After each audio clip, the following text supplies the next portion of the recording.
La plupart des traders ne réussissent pas à trader les zones supply et les zones de demand parce qu'ils viennent tout simplement tracer des box comme celle-ci en n'ayant aucun plan et aucune confluence et viennent tout simplement prier pour que leur position ne soit pas perdante. Alors qu'en réalité, les traders professionnels, eux, ne tradent absolument pas comme ça. Ils suivent des règles cachées qui ne sont pas partagées publiquement. Et dans cette vidéo, je vais justement vous dévoiler 5 secrets qui vont vous permettre de passer d'un trader qui perd de l'argent tous les jours sur les marchés à un trader profitable qui pourra générer des centaines voire des milliers d'euros par mois. Et surtout, restez bien jusqu'à la fin de cette vidéo parce que les informations que je vais vous donner là, vous n'allez les trouver nulle part ailleurs. Et c'est ces mêmes informations qui vous permettront de trader les zones qui fonctionnent et d'éviter de vous faire piéger sur des zones qui ne sont pas valides. Pense à t'abonner, mettre un like, on passe tout de suite au premier secret. Et restez bien jusqu'à la fin parce que pour moi le dernier, c'est l'un des plus importants.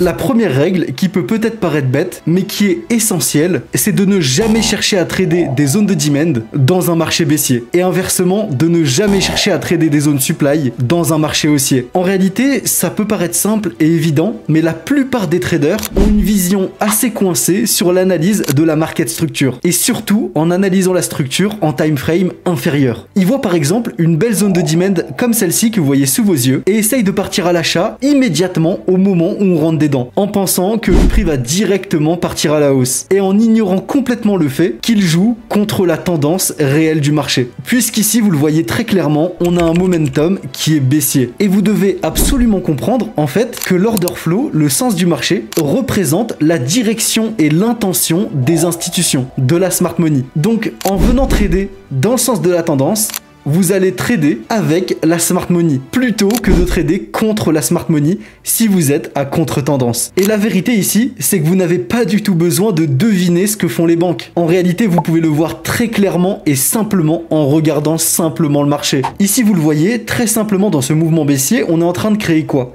Des points bas de plus en plus bas et des points hauts de plus en plus bas, des lower high et des lower low. Donc ici, on a un order flow qui est baissier, contrôlé par les zones supply et donc par les vendeurs. Et donc, mathématiquement, vos zones supply ont beaucoup plus de chances de fonctionner et tous les points bas que vous allez voir qui sont créés sur le marché, de potentielles zones de demand, ont beaucoup plus de chances de se faire casser à la baisse pour créer un nouveau point bas plus bas que le précédent. Ce qui signifie que toutes les zones de demand que vous allez trouver dans ce mouvement baissier ont très peu de chances de fonctionner. Et donc, ces zones de demand vont être à faible probabilité de taux de réussite, puisque vous êtes à contre-courant. Et c'est exactement ce qui s'est produit sur ce dernier mouvement. Mais à partir du moment où vous avez un lower high qui se crée avec un break of structure baissier et qu'ensuite celui-ci vient à être cassé à la hausse, vient à être récupéré, vous avez l'indication que le marché vient shift, donc passer d'une structure baissière à une structure haussière. Et c'est à ce moment-là que vous avez l'indication que c'est maintenant la demande qui contrôle le prix et que l'on va maintenant créer des points hauts de plus en plus hauts, des higher high et des higher low, et que toutes les zones de demand ont plus de probabilité de venir fonctionner. Et mathématiquement, que les zones supply, cette fois-ci, vont être à faible probabilité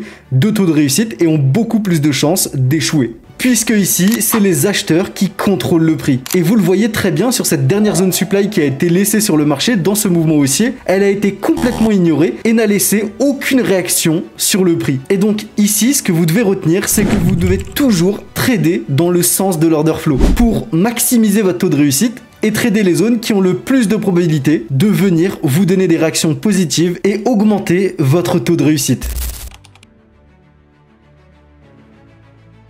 Le deuxième secret que je vais vous présenter dans cette vidéo est sûrement l'un des plus importants, avec celui que je vous présente à la fin de cette vidéo, qui est pour moi la base de l'analyse. Ici, ça va être de toujours analyser le marché dans une time frame plus élevée, parce que c'est toujours la time frame qui aura raison sur les time frames inférieures. Et c'est ce que la plupart des traders débutants, voire même des traders confirmés, négligent. C'est le fait d'analyser le marché en haute time frame et de repérer exactement ce qui se passe pour venir aligner ça avec vos analyses en petite time frame. Je vais vous illustrer ça directement sur les graphiques, vous allez comprendre. Ici, vous le voyez, en 15 minutes time frame, on va analyser tout simplement l'internal order flow qui est en train train de se dérouler. Et vous le voyez, sur ce niveau-là, on a eu un market structure shift. On est venu casser un ancien point haut, nous donnant donc l'indication qu'on passe d'une structure baissière à une structure haussière. Et donc ici, si vous suivez simplement ce que je vous ai expliqué précédemment, vous allez chercher des achats sur ces différentes zones de demand. Regardons simplement ce qui se passe si on essaye de prendre une position à l'achat sur cette deuxième zone de demand au moment où le prix récupère ce niveau. En réalité ici, vous vous seriez simplement fait stop loss et vous auriez pris une perte sèche avec aucune réaction sur cette zone de demand. Et ici, vous vous posez la question, mais pourquoi je me suis pris un stop loss alors que je devais bien acheter ces zones de demand puisque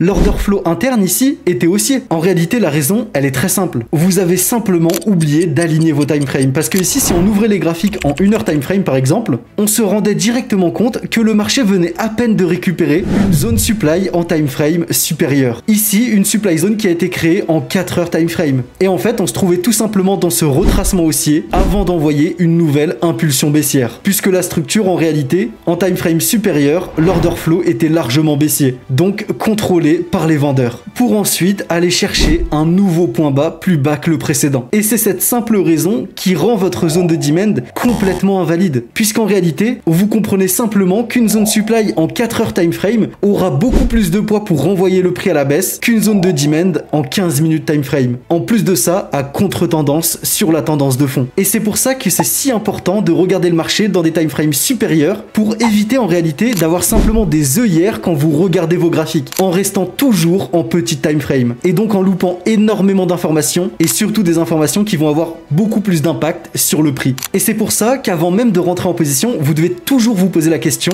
quel est l'objectif du prix? Qu'est-ce qu'il essaye de faire? Et quand en 15 minutes time frame vous voyez un market structure shift, vous devez absolument vous poser la question, quel est l'objectif du prix? Et aller analyser en haut time frame si jamais vous avez une réaction sur un niveau d'intérêt beaucoup plus important qui pourrait en fait invalider votre structure haussière en petit time frame et renvoyer le prix à la baisse. Et en réalité, avec cette simple analyse, vous ne seriez pas du tout rentré sur cette zone de demand en petit time frame avec une très faible probabilité de taux de réussite, mais vous auriez plutôt pris simplement une vente sur cette magnifique zone supply en 4 heures time frame. Et ça vous permet aussi de ne pas confondre un pullback avec un reversal. Donc assurez-vous toujours d'aligner vos time frames en partant de la time frame la plus importante, donc la plus haute, en trouvant les niveaux d'intérêt qui vont renvoyer le prix dans le sens de votre analyse et de les mettre en adéquation. Et dans ce cas précis, on aurait bien sûr privilégié une vente sur cette zone supply plutôt qu'un achat sur cette zone de demand qui n'était pas du tout alignée avec la structure en haut time frame.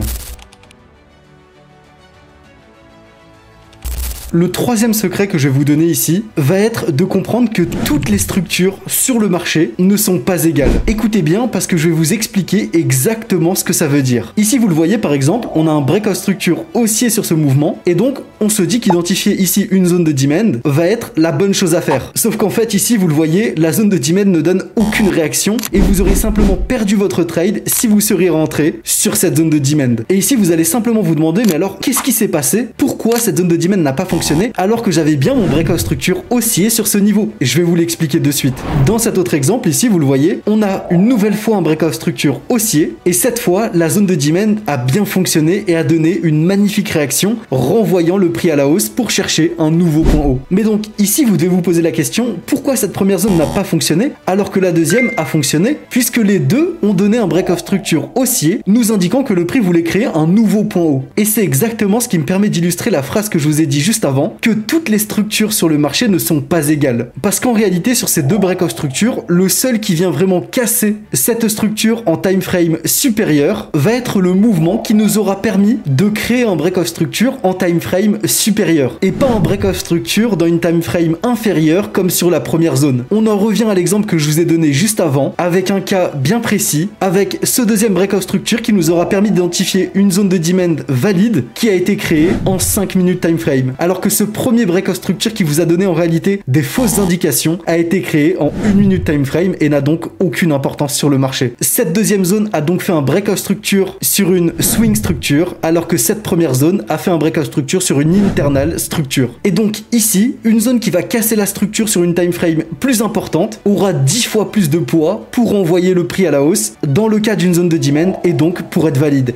Et ici, mon conseil, c'est en réalité toujours d'analyser vos niveaux d'intérêt sur des time time frame supérieur. Et donc de venir tracer vos zones supply et vos zones de demand qui auront créé un break-of structure baissier ou haussier sur des time frames supérieurs. Comme par exemple du 15 minutes, 1 heure ou même 4 heures time frame. Puisque c'est ces zones-là qui ont le plus de momentum et donc qui ont le plus de chances de réellement fonctionner et de vous permettre de capturer des positions gagnantes. Et une fois que vous avez trouvé vos zones en haut time frame, vous allez descendre en petit time frame pour affiner votre zone et trouver un point d'entrée plus précis à l'intérieur de celui-ci. Et au lieu de rentrer en vente avec un stop loss au-dessus de votre zone en haut time frame, vous allez tout simplement avoir un point d'entrée plus précis sur une zone que vous allez par exemple ici analyser sur cette zone de vente en 5 minutes time frame. Ce qui vous permettra d'avoir un meilleur ratio risque et reward et un stop loss beaucoup plus petit et une entrée beaucoup plus précise. Et donc pour moi ici, la question la plus importante que vous devez vous poser, c'est tout simplement de vous dire, est-ce que votre zone a créé une cassure de structure, que ce soit un break of structure ou un market structure shift, dans une haute time frame? Si la réponse est oui, alors à ce moment-là, vous avez une zone qui a de hautes probabilités de taux de réussite. Et donc vous allez pouvoir descendre en time frame inférieur à l'intérieur de celle-ci pour venir affiner votre point d'entrée. Et si la réponse est non, alors vous savez exactement ce que je vais vous dire. Pour moi, la zone est invalide et a peu de probabilité de taux de réussite. Et il s'agit simplement pour moi d'un piège pour récupérer encore plus de liquidité pour le marché. Juste avant de venir vous dévoiler les 2 derniers secrets de cette vidéo, qui font partie pour moi des plus importants, vous avez été énormément à me demander chaque jour où est-ce que vous pouvez retrouver toutes mes stratégies, mes prises de position et mes analyses au quotidien. Et me voir par la même occasion trader en live en direct avec vous 3 à 4 fois par semaine. Alors je vous ai remis le lien de mon groupe communautaire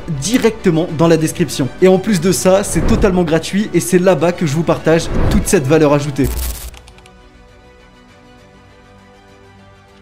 Le secret numéro 4 que je vais vous donner est vraiment très important. Et c'est sûrement quelque chose sur lequel vous vous êtes déjà fait piéger. C'est ce qu'on appelle les pièges de compression. Et c'est ce qui ne vous permet pas, les 3/4 du temps, de capturer le vrai mouvement sur votre niveau d'intérêt. Regardez cet exemple sur cette zone supply. Au moment où le prix vient récupérer notre niveau d'intérêt, il vient tout simplement consolider à l'intérieur de celui-ci, avec un marché qui devient de plus en plus lent. Et en fait, ici, ça vous indique simplement que sur ce niveau d'intérêt, vous avez pas mal de traders débutants et de traders particuliers qui essayent de rentrer en position en prenant une vente immédiatement sur ce niveau d'intérêt, sur cette zone supply. Et en fait ici, tout le monde va avoir la même réaction en se disant que c'est sûrement de la pression vendeuse qui est en train de rentrer sur le marché et donc ils vont mettre un stop loss juste au-dessus de cette zone en allant chercher une position vendeuse. Et qu'est-ce qui se passe juste après? Le prix vient tout simplement chercher votre stop loss, faire une prise de liquidité juste au-dessus de cette zone supply pour ensuite envoyer le vrai mouvement baissier et aller chercher des niveaux plus bas. Et en fait, ici, ce que vous devez comprendre, c'est qu'au moment où le marché a récupéré cette zone supply, il n'y avait pas assez de liquidité pour envoyer un vrai mouvement baissier. Et au moment où vous voyez que le marché devient lent et commence à consolider à l'intérieur de votre niveau, vous savez que vous êtes dans un piège de compression. Et ici, vous avez simplement une indication que la smart money vous fait accumuler à l'intérieur de ce niveau pour vous faire croire que vous avez une pression vendeuse qui arrive sur le marché, en vous incitant à rentrer à la vente pour anticiper ce mouvement. Et au moment où le prix vient casser à la hausse cette zone supply, vous avez aussi une incitation à partir à l'achat en pensant que ça y est, la zone supply est complètement ignorée et le prix va maintenant pouvoir l'utiliser comme zone support pour partir à la hausse. Et en fait, avec ce type de piège, la smart money récupère à la fois les stop loss des traders qui sont partis à la hausse et à la fois les stop loss des traders qui sont partis à la vente trop tôt. C'est pour ça qu'en réalité, lorsque vous voyez que le prix commence à accumuler et faire justement ce type de compression à l'intérieur de votre niveau d'intérêt, vous devez absolument être prudent parce que vous allez avoir énormément de chances de servir de liquidité pour la smart money et de vous faire piéger. Parce qu'en réalité, avec les zones supply et les zones de demand, ce que vous cherchez réellement, c'est des réactions impulsives et agressives, avec une réaction vive du marché à l'intérieur de vos niveaux d'intérêt, comme sur cette petite zone supply qui a donné une réaction directe sur le prix. Et le secret numéro 5 va donc être de savoir comment trader les consolidations exactement comme la smart money. En réalité, je vous ai déjà dit plusieurs fois dans pas mal de vidéos de ne jamais trader lorsque le marché consolide. Et je vais vous expliquer exactement pourquoi sur cet exemple. Parce qu'en fait, les consolidations sont là pour vous donner énormément de mauvaises indications. Parce qu'en réalité, c'est dans ce genre de mouvement que les 3/4 des traders se font piéger, en pensant qu'ils peuvent jouer au ping-pong entre une zone de résistance, une zone support, en partant à l'achat et à la vente dans une consolidation. Alors qu'en fait, une consolidation vient récupérer tous les points hauts et tous les points bas qui se trouvent à l'intérieur de celle-ci pour récupérer un maximum de liquidité. Et vous devez absolument comprendre qu'en fait, la smart money, elle ne vient jamais rentrer en position lorsque vous êtes au milieu d'une accumulation. Elle vient tout simplement accumuler des ordres à l'intérieur de ce niveau. Et les seules zones qui vont avoir un intérêt à l'intérieur d'une consolidation vont être ce qu'on appelle les extrêmes zones. Celles que vous allez trouver à l'extrémité du mouvement. Donc, si vous voulez prendre des positions sur ce type de consolidation,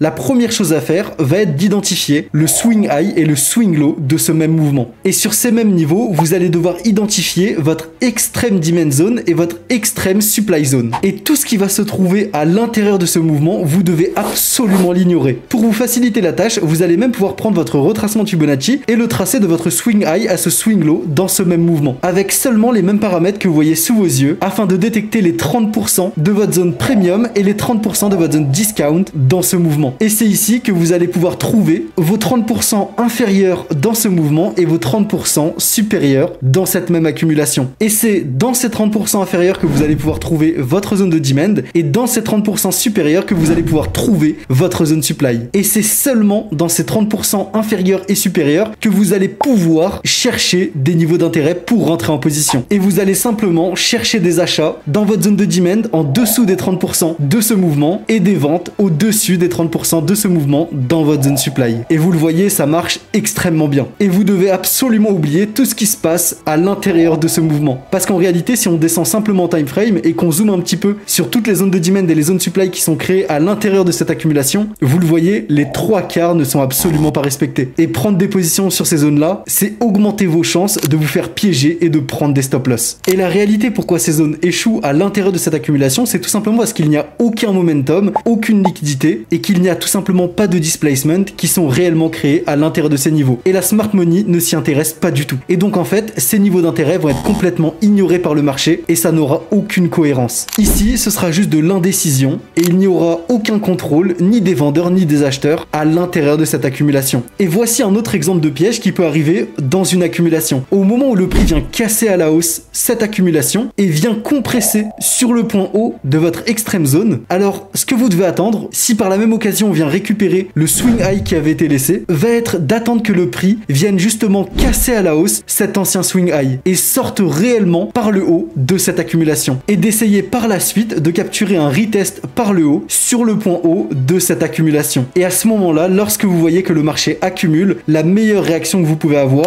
c'est d'être une personne plus intelligente que les autres qui souhaite trader comme la smart money en prenant des positions seulement sur les extrêmes zones que je vous ai présentées juste avant. Et vous devez complètement oublier tout ce qui se passe à l'intérieur de cette accumulation. Et quand le prix vient compresser à l'intérieur de votre extrême zone, ici par exemple sur notre extrême supply, alors vous avez l'indication qu'on est sur un point de rupture. Et donc vous ne devez pas vous faire piéger et attendre que le prix vienne récupérer votre ancien point haut pour ensuite prendre un retest sur le haut de cette accumulation. Donc ici mon conseil va être de ne pas trader les consolidations, mais que si vous souhaitez quand même trader les consolidations, alors vous devez le faire exactement comme je vous l'ai expliqué, sur les 30% supérieurs et les 30% inférieurs de cette consolidation, et complètement oublier ce qui se passe à l'intérieur de celle-ci. Et lorsque vous voyez que le prix vient compresser à l'intérieur des 30% supérieurs ou des 30% inférieurs de cette même consolidation, alors vous devez garder en tête que le prix est sur le point de sortir de cette consolidation. Vous avez maintenant entre vos mains les 5 secrets qui vont vous permettre de vous améliorer dans votre trading. Vous devez les appliquer un par un et les suivre à la lettre. Et c'est ce qui vous permettra réellement d'améliorer vos résultats sur le long terme et de générer de plus en plus d'argent en trading. Et pour tous ceux qui veulent pousser leur apprentissage encore plus loin et faire du trading une activité à part entière dans leur quotidien, je vous attends directement sur le lien qui est dans ma description. J'espère que vous avez bien aimé la vidéo, que vous avez posé un like, que vous vous êtes abonné et je vous dis à la prochaine.